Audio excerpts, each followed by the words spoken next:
On to some college football. Florida State beat Clemson 31-24 in overtime. Clemson missed a 30-yard field goal with 1:45 left. Tough scene for Clemson. Yeah. Don't really feel bad. Was never a big Dabo Swinney fan, as I'm sure I've said many times. Yeah, he's kind of annoying. And I think they have 2 losses now. They do. Essentially, their college football playoff hopes are done. Yeah. I mean, they can play spoiler if they want going forward, but yeah, that's pretty much it. Big win for Florida State, though. Yep, keeps them alive. Absolutely. I mean, they have any losses? They are 4-0 now. 4-0. That's, hey, can't ask for much better than that. Yeah, Clemson, I don't want to say they were in total control, but they seemed like the better team for most of this game. And, Florida State had a nice defensive touchdown that tied it, I believe, either early in the fourth quarter or late in the third. And then, they hung on to win. They got bailed out, though, by that missed field goal. Yeah. I mean, yeah, hey. That's how the game works, man. That's true. That's how the game works. Totally true. On to what the game of the week probably was. Yeah. These two, yeah. The result, Ohio State beating Notre Dame 17-14. Ohio State game-winning touchdown with 1 second left. Yeah. Initially, it was a walk-off. It was showing zeros, but then the replay, pushed it back to 1 second left. But still, yeah, hell of a finish. I was able to catch the last pretty much quarter of this game. Yeah. I was happy about it. It wasn't super entertaining. Obviously, low-scoring game, 17-14. Offenses weren't doing a whole lot, but pretty exciting finish nonetheless. Big topic of conversation for Notre Dame was that the last 2 plays of the game, they only had 10 guys in the field. That's unacceptable. As a head coach, you're thinking, how did we not figure this out? Right. I don't know how that happens, especially in a huge spot like that. But yeah, I mean, hey, they fucked up and Ohio State took advantage. Well, and the way Ohio State scored was they went to the left side when there was no lineman there. Right. They were able to score. So, congrats to Ohio State. Bummer for Notre Dame, but what are you going to do? Yeah. You live and you learn and you figure out how many guys you have in the field next time. Yeah, how about that? Let's go to our Week 4 picks recap. I did not do well. I'm not sure how well you did.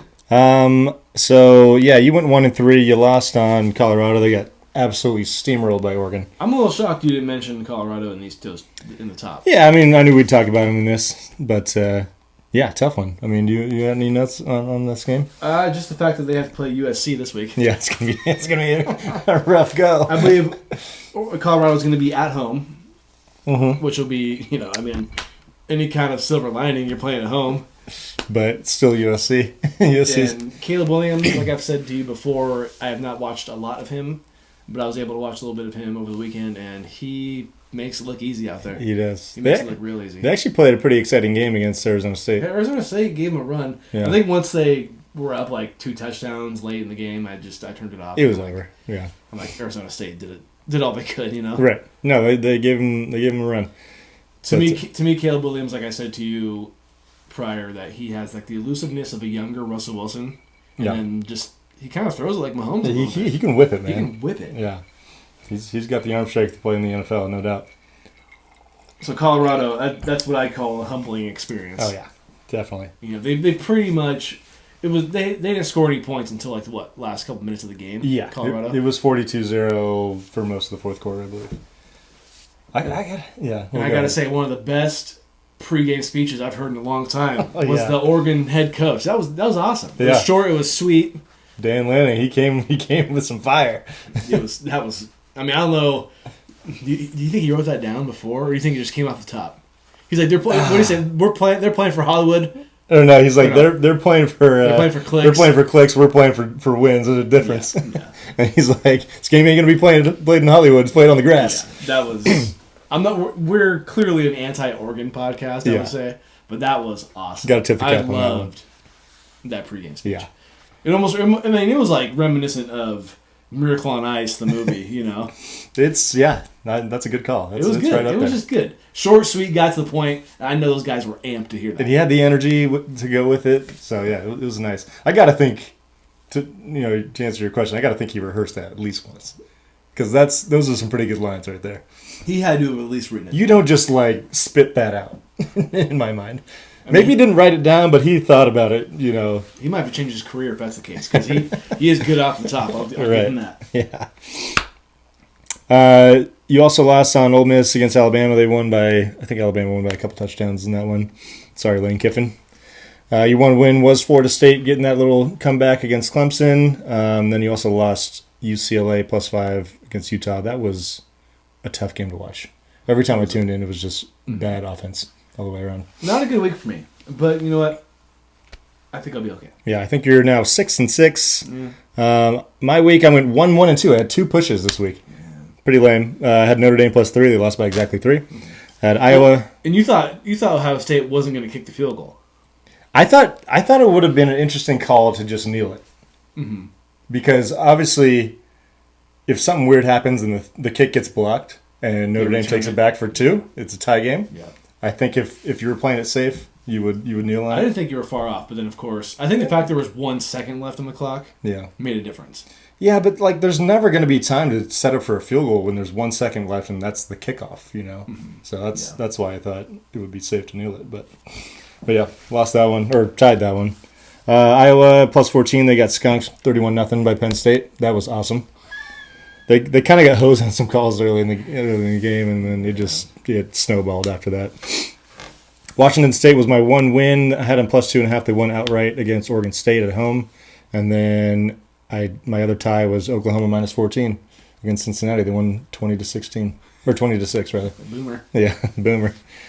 So yeah, we are both 500 exactly. You're 6-6. I'm 5-5-2. How about that?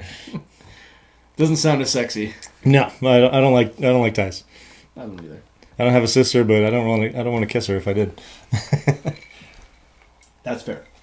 Who do you have this week? So I am taking Oregon State, number 19, -3.5 at home against number 10, Utah. I still believe that Cameron Rising is going to be out for Utah. Their offense was pretty pathetic this past week. Mm-hmm. So I'll take Oregon State at home, bouncing back after the loss last week. I'm also going to take number 22, Florida +1 at Kentucky. Florida's been solid this year. I think that line keeps moving in Florida's favor. So I like that. And then my last pick is going to be number 3, Texas, -16.5 points at home against number 24, Kansas. Hook 'em. Yep. Hook 'em. I know it's a big number, but I think Texas is going to put Kansas, in their place in this one. Yeah. Okay. How about you? I'm going number 8, USC, -21.5 against Nick's Colorado Buffaloes. I learned my lesson from last week. So you know what that means? USC's going to win by 20. Yeah. Just 20. I'm picking number 13, LSU, to beat number 20, Ole Miss, -2.5. And I'm also picking number 11, Notre Dame, against number 17, Duke. You're going to straighten themselves up? -5.5, yeah. Yeah, I mean, Notre Dame, even though they didn't light it up last week, they should have won that game, so I'm sure they'll be motivated. Plus, Duke beat Clemson, but we really don't know much about them otherwise. They've played some cupcakes, I think, since then. And how good is Clemson, really? Yeah, that's true. You know what I mean? I mean, their 2 losses are against ranked teams at this point, but I agree with you. So.